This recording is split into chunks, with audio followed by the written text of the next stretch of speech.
Hello, everyone. Welcome to the Open Day session at the Creative Computing Institute. My name is Georgina Capdevillacano, and I'm the Creative Learning Producer at CCI.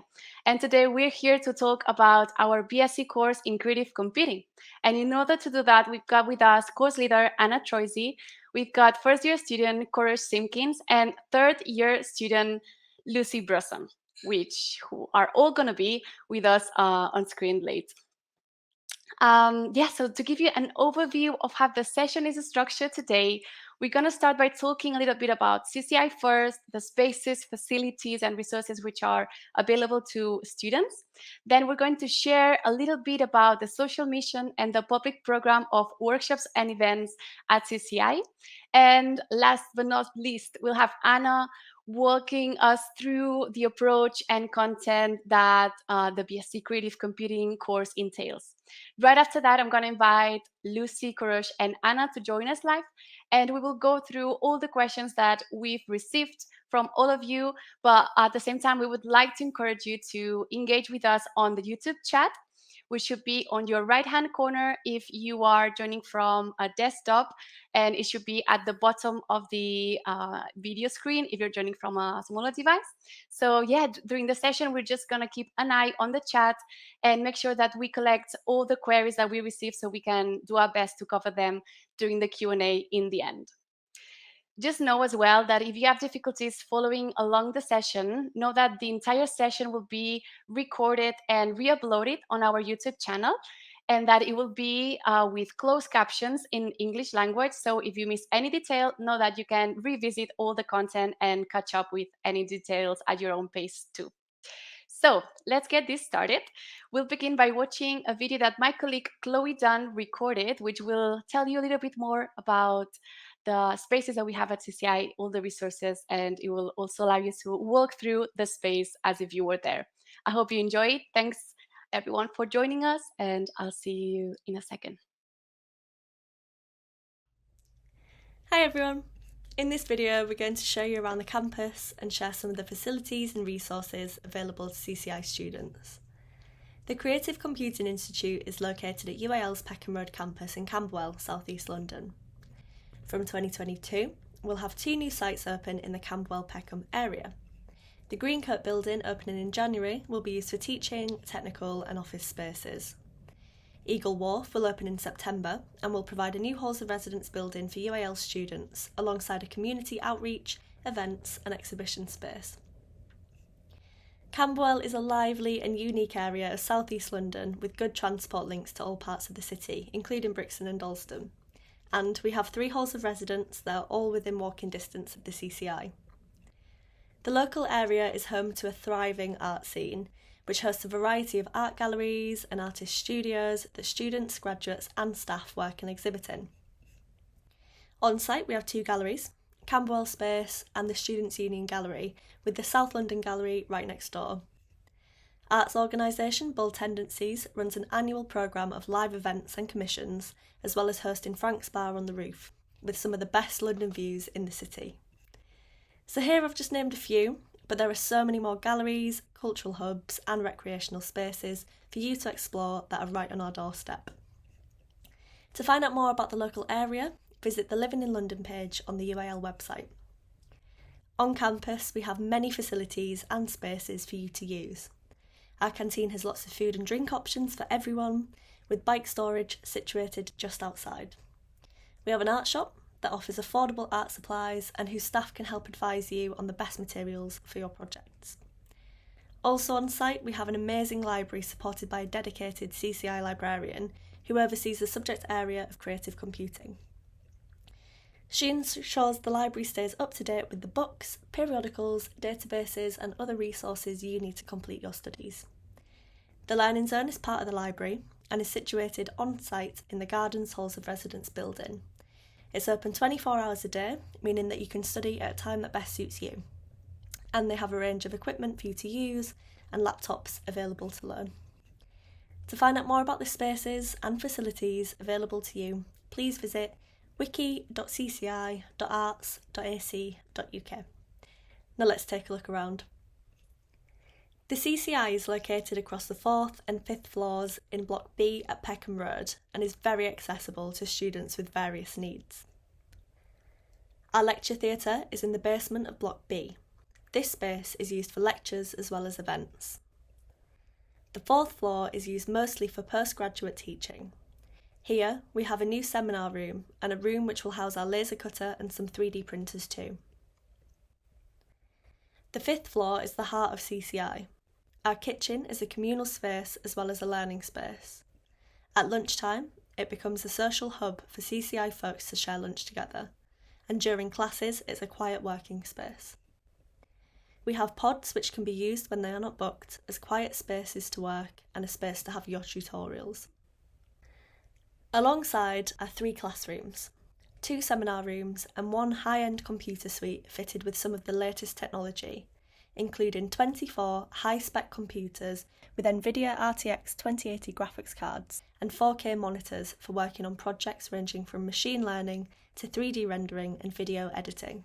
Additionally, many of these computers can be accessed remotely from home after hours to enable access to specialist software or the high performance for rendering or machine learning work.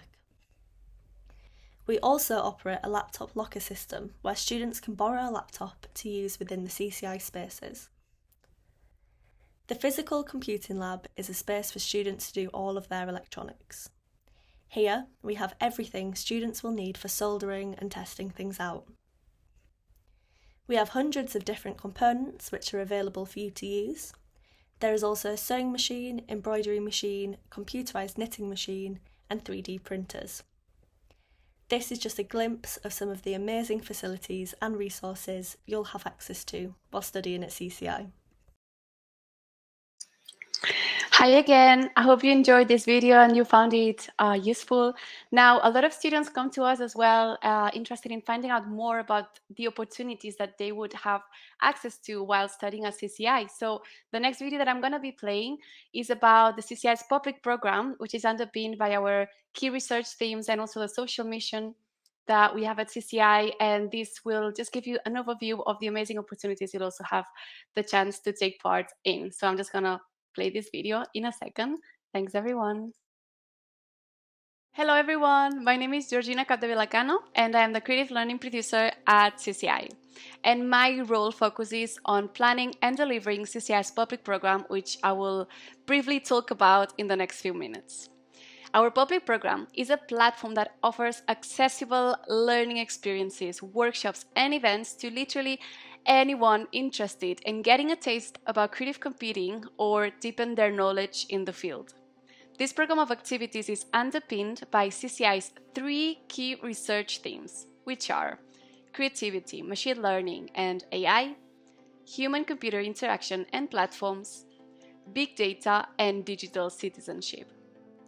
The public program also responds to CCI's social mission aimed at integrating computational thinking with approaches to fairness and equality for the UAL community and beyond.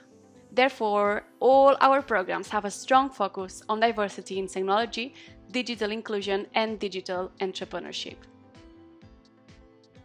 We are committed to connecting students, practitioners, and researchers with an international community of artists and technologists, and where everyone can explore creative technology through fun and friendly and most of all accessible spaces. To give you a sense of what you'll have the chance to take part in while you're studying at CCI, I will just share quickly some of the programs that we've run in the past. At Technology and Powers Intensive Workshop and Public Symposium last year, we learned about human rights, internet technology regulations, and alternative techno-futures with Dr. Pixcraft and an amazing group of researchers, artists, activists, and advocates. At Tech for All conference, CCI staff members shared how we can creatively reimagine the way we use and design new technologies to create platforms, interactions, experiences, spaces, and products that bring people together in community, respect, beauty, and solidarity. At Querying Voice AI intensive course, a mix of UAL students explored how voice interfaces could be designed to support the embodied well-being of trans and non-binary people. And finally, they prototyped SIP, a voice interface that connects trans and non-binary users to media created by their community. And last but not least, at TechYard, we keep creating a safe space for young kids in the local area of Peckham and Camberwell to learn about creative computing with Jasmine Morris and many other CCI staff and students. These are just a few of the activities that we've been running over the last few years, but there's a lot of free, accessible, and interesting content in our YouTube channel, which I would love to invite you to check out at some point. For this next academic year, just so you have a taste as well of what's going on, we're working on a lot of different activities, which will include a couple of intensive workshops that will be open to all UAL and CCI students. We will also run a fellowship program on the field of experimental human-computer interaction, and there are many, many things that are on the way that we can't wait to share with you. As a CCI student, know that you will have the opportunity to be part of all these spaces and to meet other peers from across UAL and beyond. But this will be a safe space for you to explore your creative career, your creative practice alongside students coming from different courses, different levels, and different programs that will for sure nurture your own views, your perspectives, and your own skill set. So I hope that this got you excited about joining CCI, and we can't wait to share spaces with you in the future. Thanks a lot for your time. Goodbye for now. Hello again. All right, now it's time to start talking about the BSc in Creative Computing, which is the reason why you're all here today. And we'll do so by watching a video that Anna Troisi, who's the course leader of the BSc, put together for us, in which she will go through the approach of the course, the content that the course entails. So we'll just watch it together in the next 13 minutes, and then we'll be back with Lucie, Kourosh, and Anna live to go through all your questions and just have a chat about our experience at the course. Okay, we'll see you in a second. Welcome to the open day for the BSc in Creative Computing at the Creative Computing Institute, in one of the most prestigious institutions in the world. I am the course leader for the BSc in Creative Computing, and I'm very, very happy to be able to share with you some of the features of our course, possible career opportunities we envision for our graduates, our ethos as well. When I was a university student, I didn't have the opportunity to explore creativity and technology at the same time. So I studied computer science and later computer music and nanotechnology. And while studying, I was conducting a sort of a parallel life where I was studying and practicing in the field of music, arts, and design. The BSc Creative Computing is probably the course I would have loved to attend myself, as it really gives the opportunity to explore and learn coding with a sort of a creative approach that it is so required by the modern creative industries. This course mixes computing and creative practice together. So this means that you will learn to code, to build apps, craft digital experience, installation, creative data visualization, also explore machine intelligence, web development, and much more than this. The computer skills you will be learning are very, very linked to creative applications, and we cover the dominant coding languages and workflows that support innovation in the digital technology sector. And the creative practice as well. You will be also equipped to work in a variety of roles within the digital and development industry. Before starting telling more about what you will be learning year by year, I would like to introduce to the way how we operate somehow with the students, how the students' experience look like at the BSc. Every year, university asks students for feedback. That's standard. And today, I wanted to show the most recent data collected last year. What these numbers are saying to us is that the overall satisfaction of our students is very, very high. So students reported also great satisfaction around how the teaching is in the course, which was great to see. But also the academic support and the management as well. The data that is very important to me there is at the bottom line, student voice and diversity. At the BSc, students are all agents for their curriculum. We have strategies in place to hear all voices in a non-judgmental environment. And we like seeing ourselves as a community where we all collaborate to get the best of the experience at university. I often say to our students, that the university is actually their place, is not our place. So we only support them. So we can only support them to contribute to the innovation and the inclusivity of the course. So we all work together as a big team to achieve this for everybody. We offer a foundation year. This is optional and introduced to a basic understanding of creative computing, including basic of coding, creative practice, and digital production. In year one, you will begin to broaden your computational skill set with an underpinning in coding.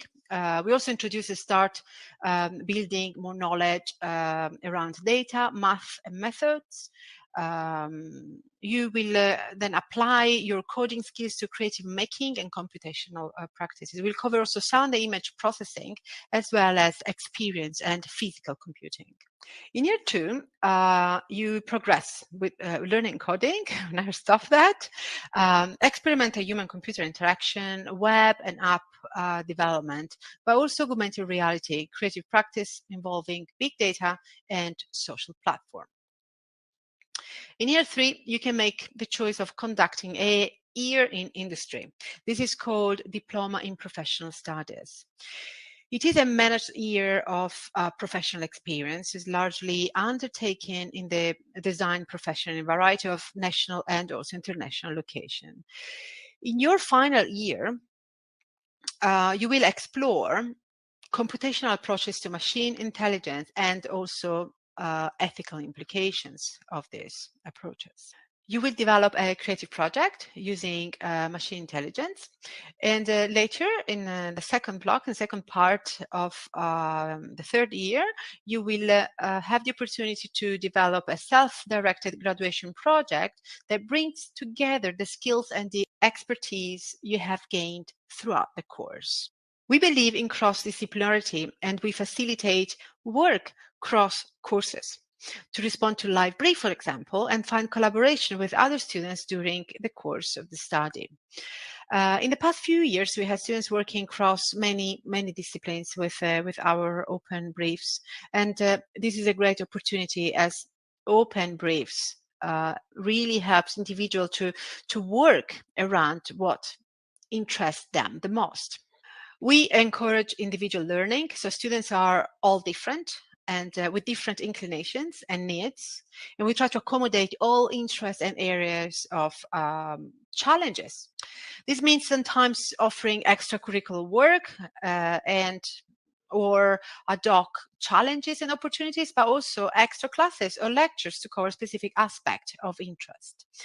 Individual learning in our course happen in class. So this was something that was suggested by the students, and I thought that was brilliant.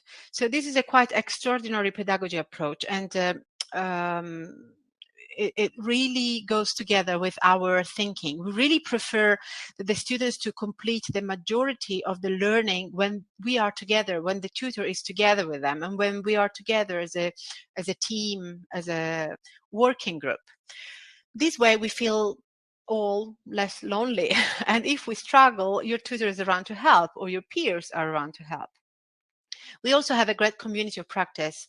At the CCI, we use a platform that is used also in the industry to cooperate, and all students support other members of the community and get supports as well. We have a technical team specialized to support the students on specific issues they might encounter while learning coding or physical computing, and and getting ready for an assignment well ahead the deadline. Our teaching is broken in three parts for each of the unit, the subjects. and is delivered weekly in this way. So we have 1 hour of individual work in class with your tutor, facilitating and working alongside you. We have 1 hour of group work in class with your tutor working again alongside you. And then we have 1 hour of pre-recorded lecture prepared by your tutor to watch at your pace before the following class. Often we also give an independent task to complete at home. The tasks are never time consuming. We really want to make sure that you understood the concept and what explained in the pre-recorded lecture. And the majority of the task will be actually done when we are all together.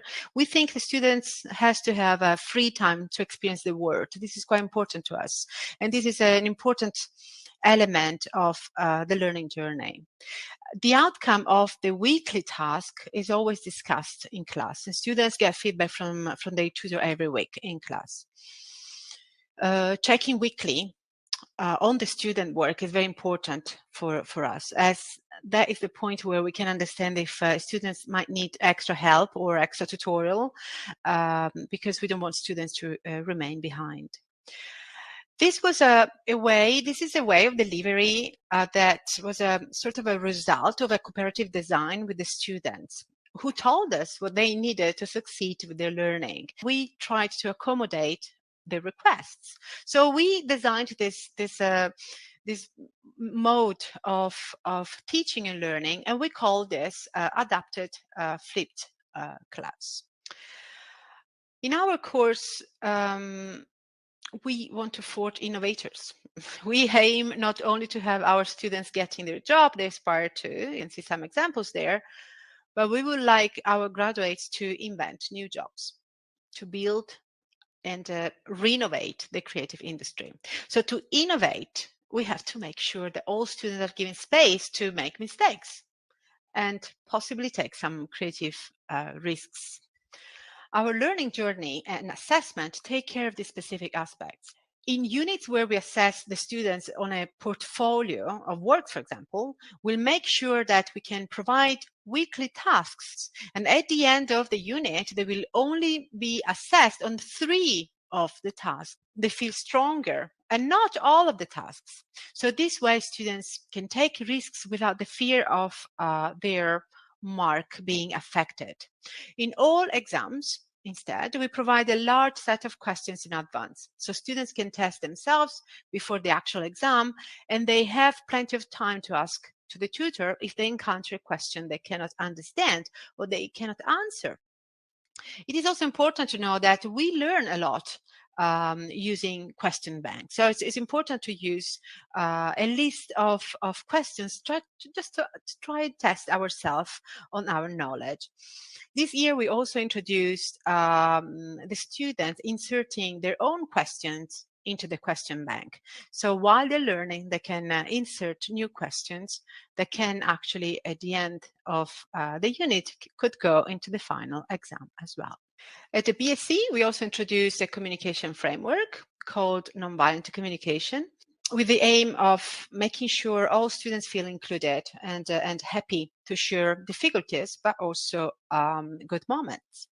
So having a transparent and non-judgmental environment helps us to feel part of a community, which we often call CCI family, actually. Today, in my session, for example, I used a few minutes to check in with the students, and we opened up a beautiful conversation about communication skills in the context of the digital creative industry. We give importance to play and experiential learning.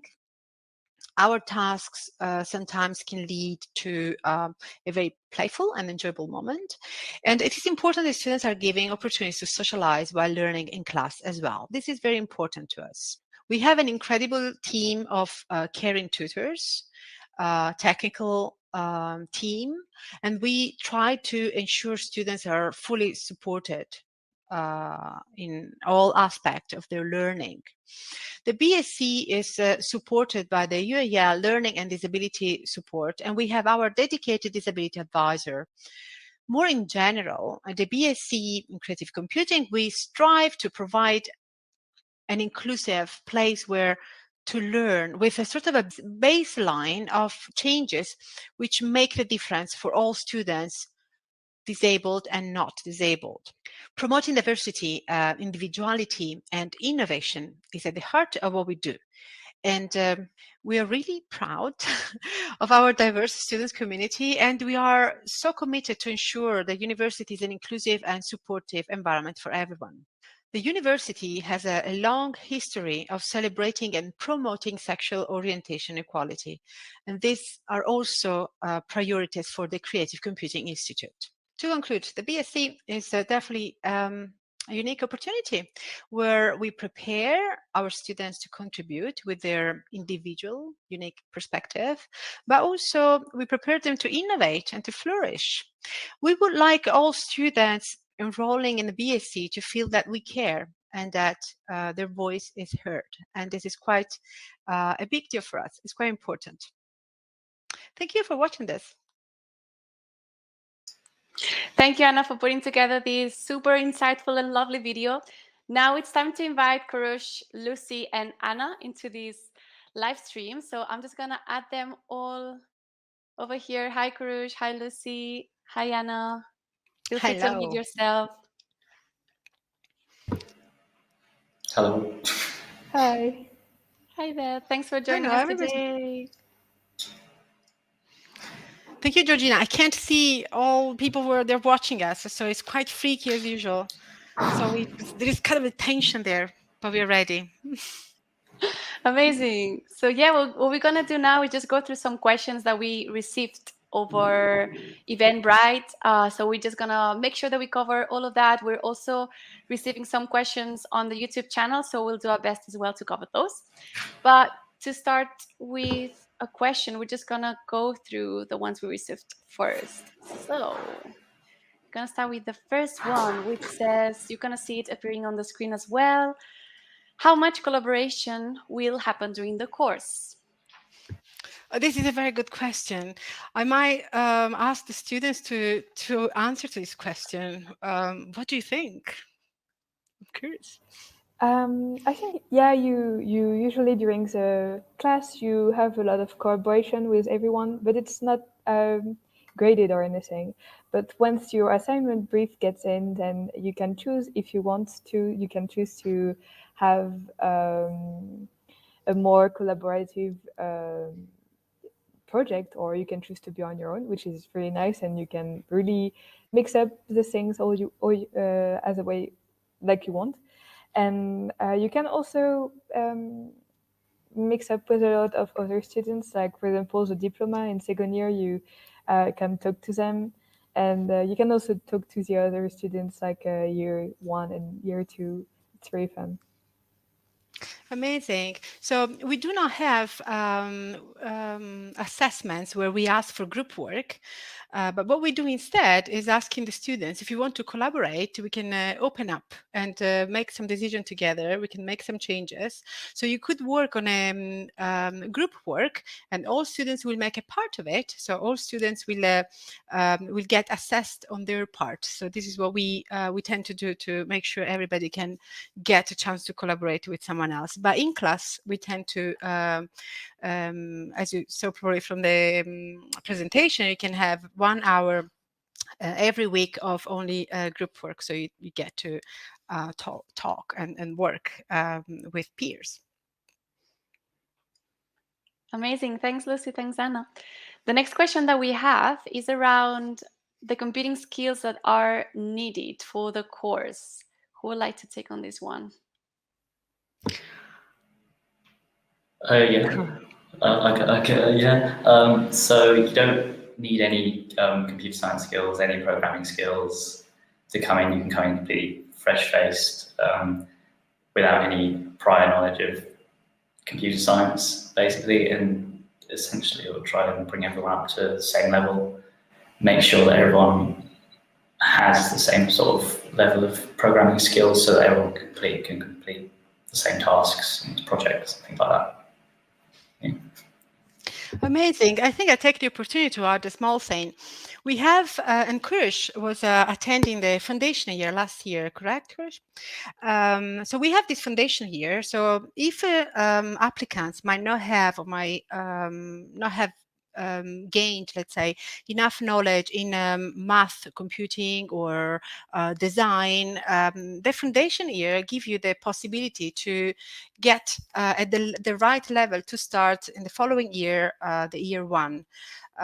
So we cover both aspects of design for those students who might be stronger in the technological aspect, and vice versa. We cover also technological aspect and coding for those who never coded before. So there is this kind of a extra year that you can enroll in if you feel you're not strong enough to start the university in year one. So you could apply in year zero instead of applying directly to year one.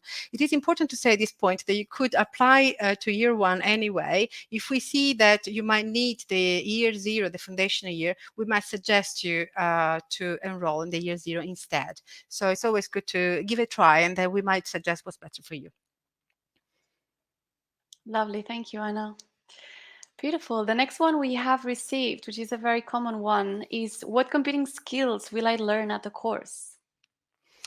I might answer to this. So we learn and we develop in the years. So we don't do just the small things here, a lot of things, as you can imagine. So we do cover JavaScript, we cover Python, web development, so HTML, CSS, tools for artificial intelligence in year 3, machine learning, but also processing in year 2, and API in year 2, augmented reality, app development.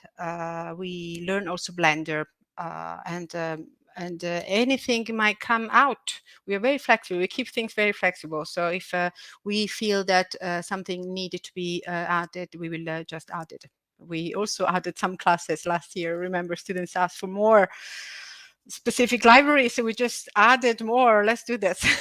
So sometimes we just also follow what is happening around us, and we change or we add extra classes. Thank you, Anna. The next one we have is around portfolio. So do we need a portfolio to apply, or what kind of portfolio do you expect, if any, from someone without an arts education? This is a very good question, and it's a question that reached me many times while we are looking into the various application. It is nice to apply to university with a portfolio. It is much better because obviously if we have to make a decision and we are unsure, if there is a portfolio, that can really help us to understand your point. Now, I understand that if you never worked into the field of art, never studied, you might feel not confident enough to prepare a portfolio, but we really do not need anything that is very professional. So what we need to know is understanding your way of thinking around creativity. This can be done through pictures. You might do something using Photoshop. You might just go around the city and take a series of pictures and curate an A4 page. Or you might not know, but you are already a curator on Instagram. Tell us more about this.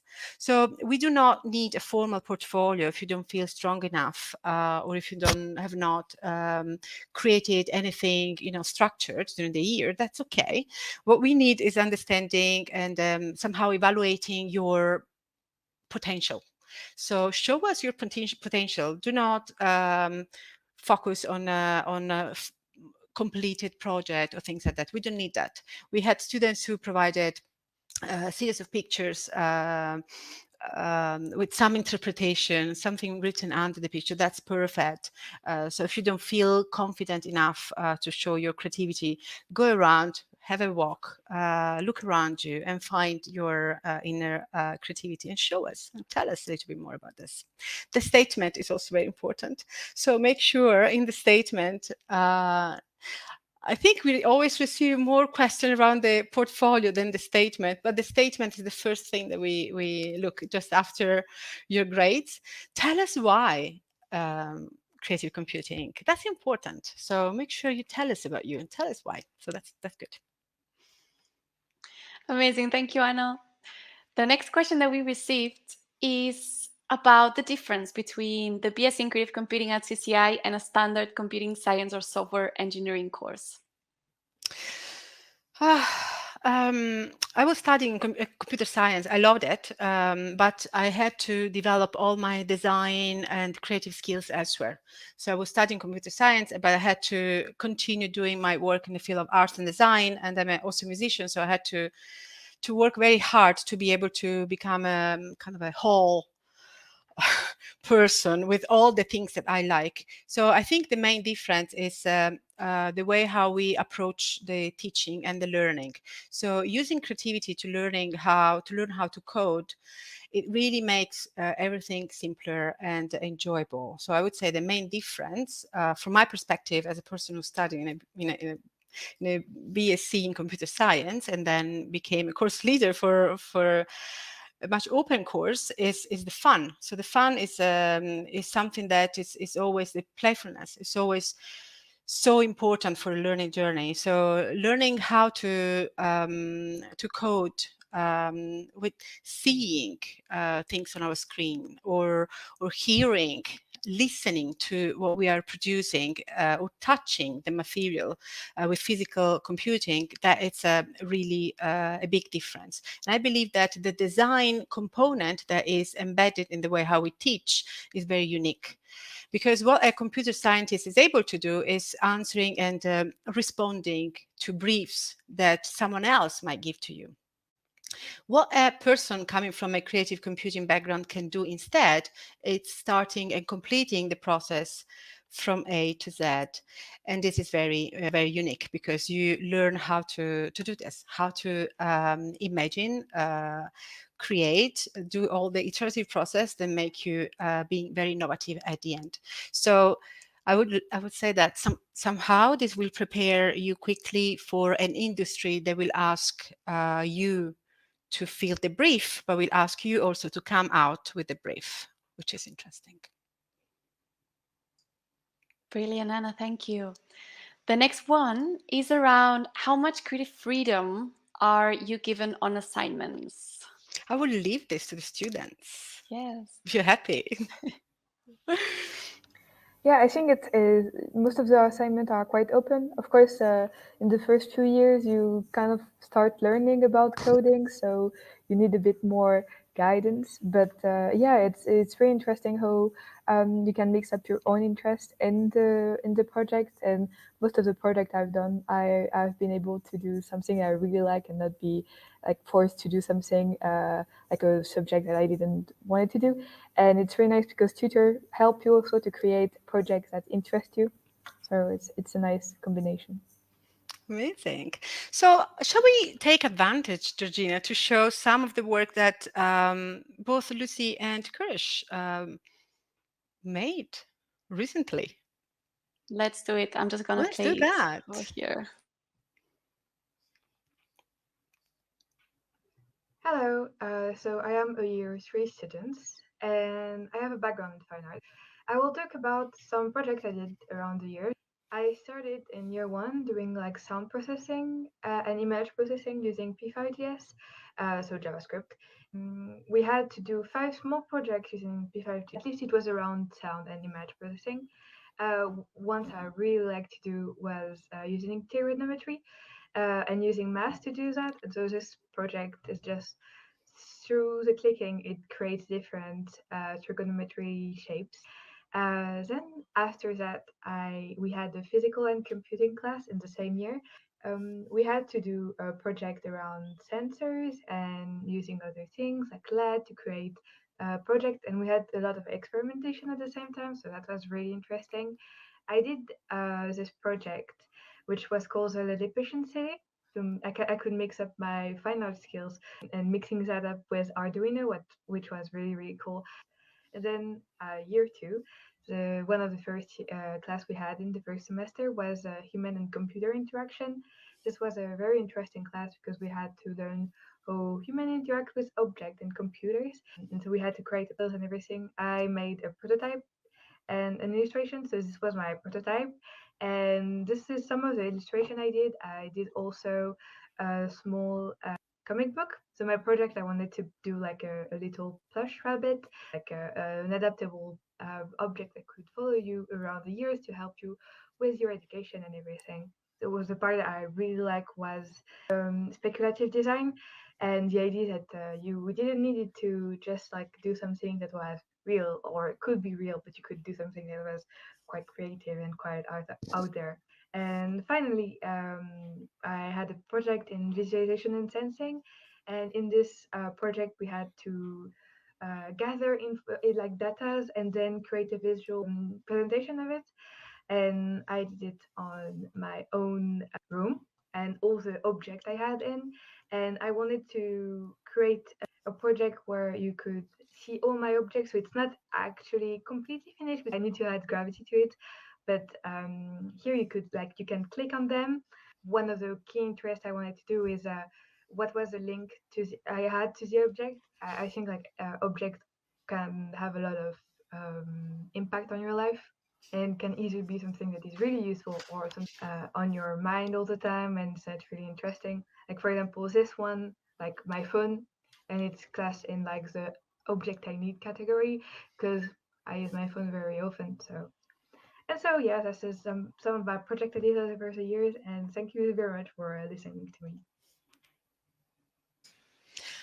Amazing. So this is how a student enrolled in year 3 look like. It's amazing. I'm quite impressed.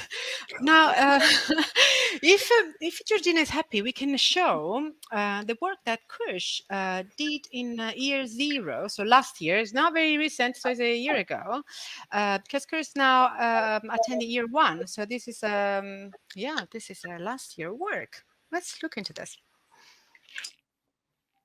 Hello, I'm Kourosh, and I've introduced myself already.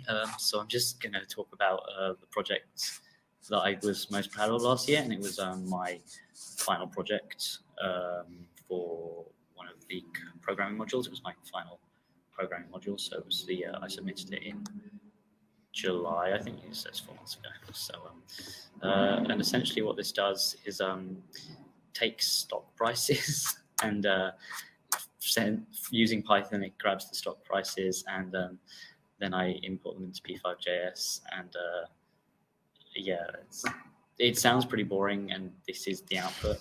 It's not very big. If I just blow this up a bit, it's not perfect. But this was my final image that I created. So each pixel was a ticker in the US stock market, and so if I go here, you kind of see, or rather here, it's a bit more readable. You see there's exactly 5 months ago. This is essentially the highest price of AAMC, the lowest price, and the closing price, and I took those values into P5.js and essentially just muddled around with them to create this final output. So yeah, that was.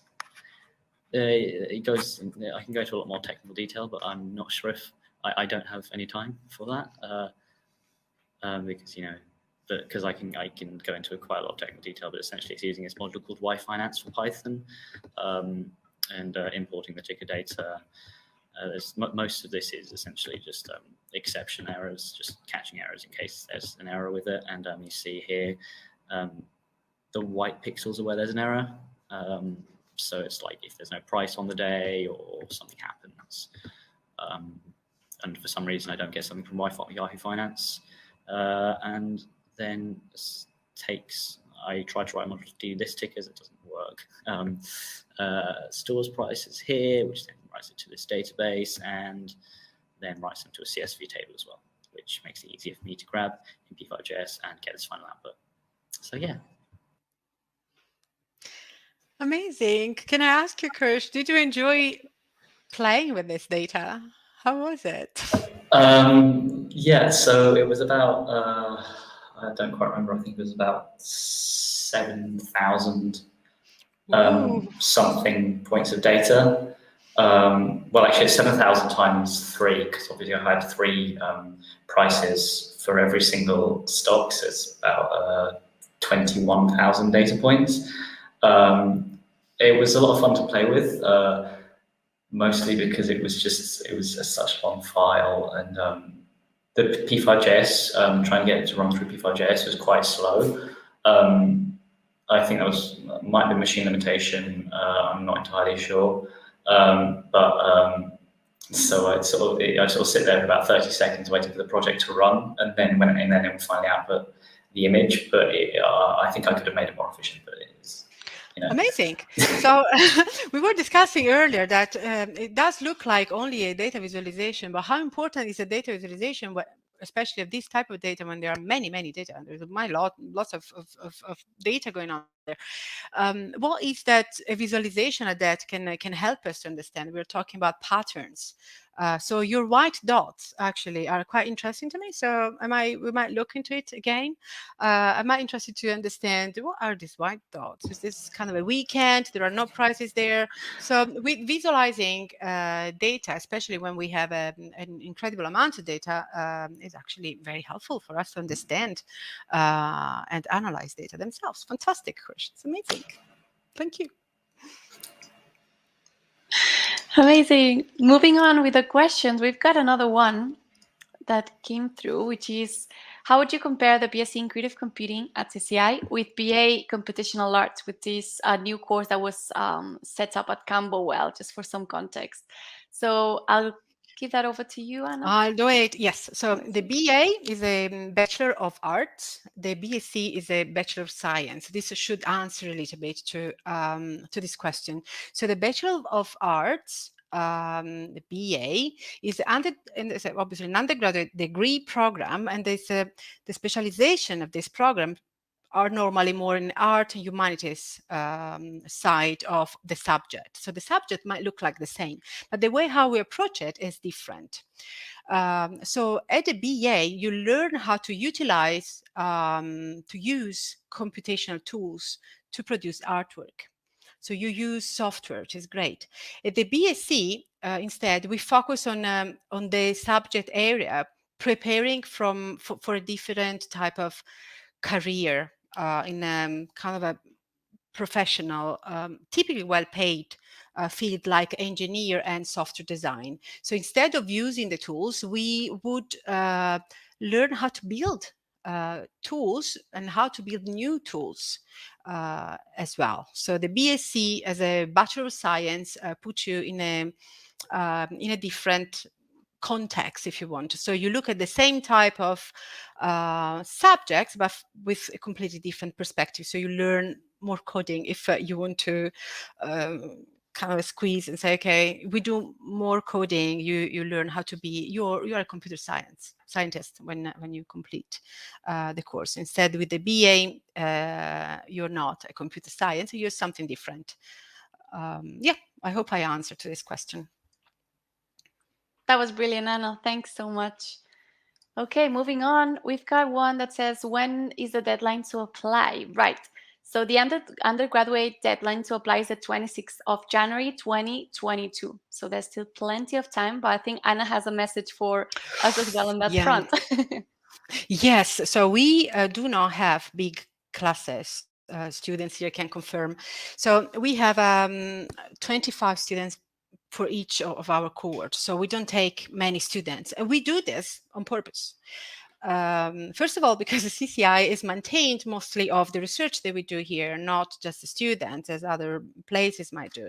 We want to keep the classes small because we really take care of individuals in the way how we teach. So we will not want to have ever a big BSc, because we will not be able to stay with the students with the quality and the care that we want to be with them. So we want to apply all our skills in being sociable and being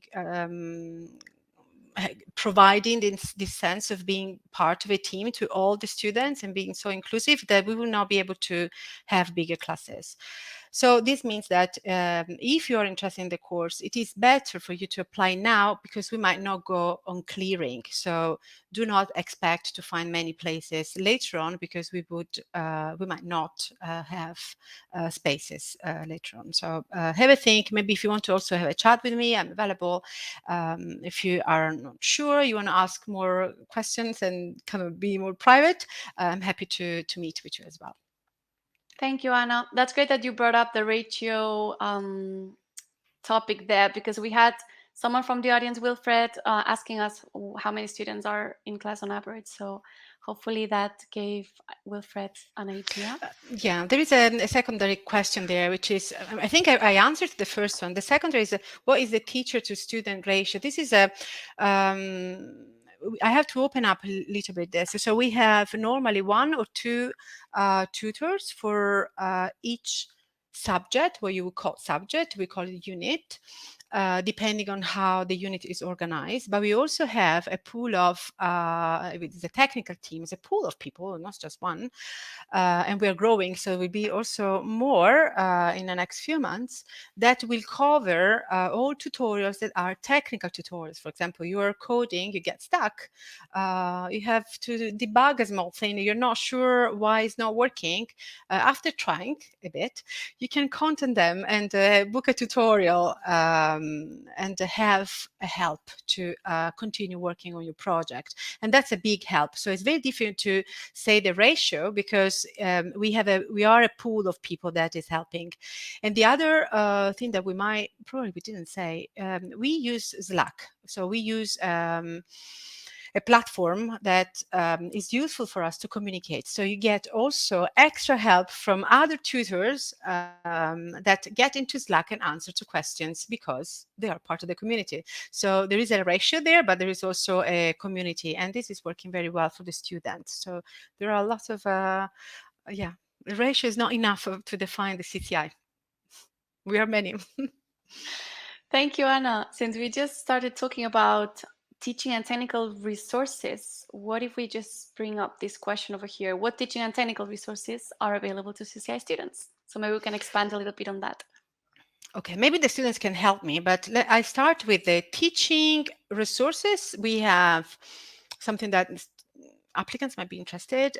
We have everything happen in 2 phases. So we are here, we are on campus, and we like seeing the students on campus. But we also upload all the content of our lectures and exercise and learning outcomes from each session. Everything is also uploaded on a platform, and that's a good teaching and learning resource. So if you miss a session, you will be able to catch up through what you will find on our digital learning platform. Technical resources, we have a beautiful lab that you saw in the picture there, in the video. What other technical resource we have? We have the physical computing corner, and Kourosh is showing us something. Tell us a little bit more about that. Yeah, so we also get access to, like there's a bank of loaning laptops. Basically, we've got a bank of MacBook Pros. Essentially, they're 13-inch i5s from a couple of years ago. Yeah, I run around with 2 laptops now for some reason. But you saw that also in the walk around the CCI as well. So essentially, we've got our ID badges, and we just swipe and we can take it, and then they don't give out chargers, but obviously it's just USB-C chargers. So yeah, that's a technical resource we have access to. We do not charge you money, is it, for loading? No, it's all completely free, and you can, as long as there's some in there, you can just go take them. Okay. The other thing that I might add is that for physical computing, we really build physical computing. So we build things that do strange things.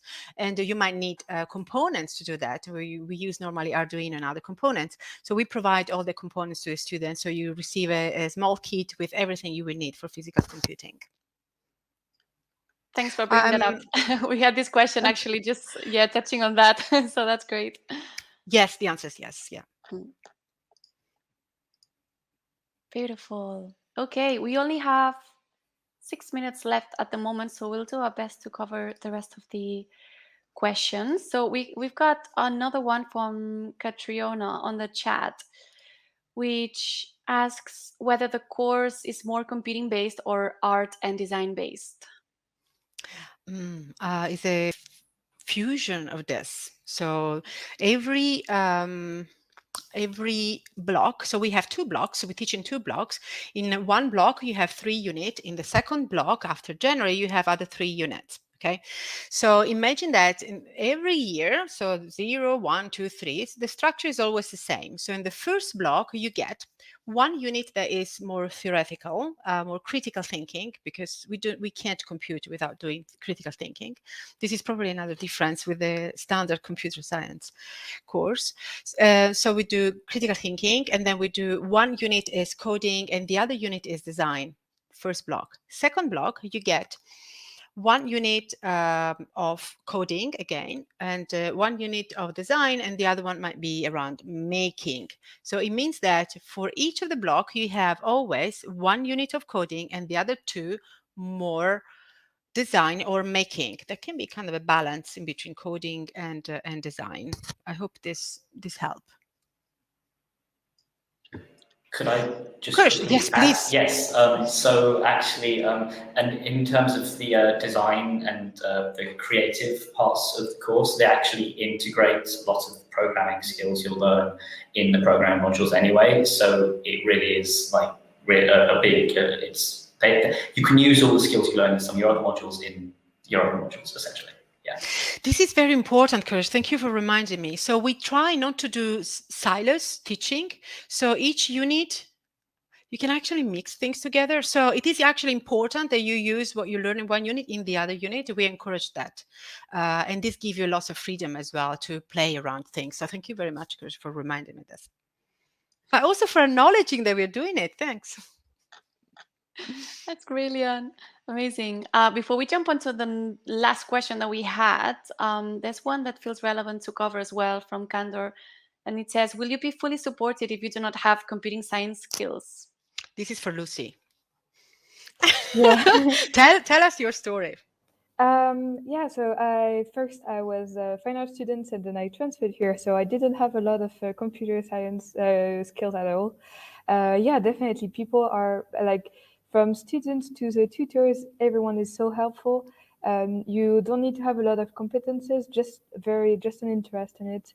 And then you will search, and people just give you so many resources, and on Slack they will help you. It's a really great kind of community help and everything. So you don't really need any computer science skill when you start. Then you just acquire it. Hopefully, yes. So what we want to communicate also is that, well, I started computer science because I wanted to do a mail thing. This is a bit of a secret.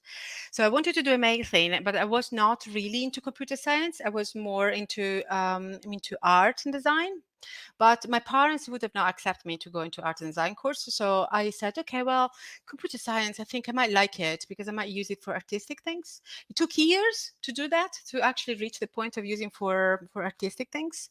But I started from absolutely zero. And yes, you can do it. You can reach very high standards very quickly. The important is that wanting to do it, wanting to challenge yourself and test yourself. Don't get scared. Ask for help as soon as you feel a bit lost, and work as much as you can in class when we are all together. That's a very good tip normally. Wonderful. So now it's time for our last question, which is a beautiful one that hopefully all of us can answer in our own way. What is the CCI community like? Who would like to start? Kourosh, yeah, okay, I'll go. So the community is really great. So obviously you heard about Slack already. So Slack is obviously this incredible platform that we use. So in terms of everyone sort of mixes. So we've got a general channel which has literally everyone in the CCI has access to, and then we split up into small groups. So there's one for the BSc, and then BSc 1, BSc 2, BSc 3, and that. And so everyone is very friendly. So I could just send a message to Anna on Slack and be like, hey, I need help with this thing. could you help me, or any of my tutors, and say that, and I'll probably get a response back in like maybe 20 minutes or a day, depending on how busy they are, really. But also in the technical channel. So we're talking about like the ratio of tutors and stuff, but in the technical channel, I mean, I've gone and I've helped other students with something that they've not, like in Python. So anyone can help anyone else. So it's really like tight-knit and sort of hands-on approach to getting everyone up to the same level, sort of thing. Yeah. I don't know, Lucie, would you want to add anything to this? Yeah, definitely. I think a very friendly community, very open-minded too, like very respectful and very creative too. It's so inspiring to see everyone's project and everything, and yeah, it's really cool ambience here. My perspective, obviously, as a course leader, I see things maybe kind of a more overall thing. So what really excites me is the fact that we are in an environment where we can talk one another without fear of being judged, and I love that. We built this. It was not like that. We had to work around things, but we are now at the point that this is, for me, is the best place where to work. It's amazing. The way how the relationship I have with the students is so fulfilling that yeah, I might be tired in the evening, but it's so fulfilling. It's amazing. I love my students. Yeah. Kourosh. Sorry, I forget. I want to quickly just add another thing. So, because obviously I was talking about just all online, but like in person. So now we've started coming back in person again. So we are all actually kind of like, most of us are in the same building. We're just in different in different areas. But you heard about the kitchen area. So I've seen like in the past week I've seen all of my tutors from last year, and like I still have chats with them and still speak to them and stuff. So it's not like the end of the year. Oh, okay, bye. I'm never going to speak to you again. You're still gonna. Yeah, sorry, Anna, you're not my tutor anymore. No, I'm sorry. I'm sorry. Next year. Sorry. Yeah, but yeah, that's kind of what I wanted to add. Yeah. Amazing. Thanks, Kourosh. Beautiful. Well, I think we made it to the end of the event today. So I just want to thank Anna, Kourosh, and Lucie for joining us in this open day session. I hope everyone who attended the online event got a lot of useful, insightful information about the BSc and CCI. We didn't have time to cover all the questions that we received, so please, I would encourage you to email cci@arts.ac.uk, and we'll do our best to get back to you as soon as we can. So yeah, thanks everyone for watching us. We look forward to hearing from you and hopefully to share space with you in the next academic year. Thank you. Thank you. Thanks. Take care. Bye. Thank you. Bye. Thank you. Goodbye.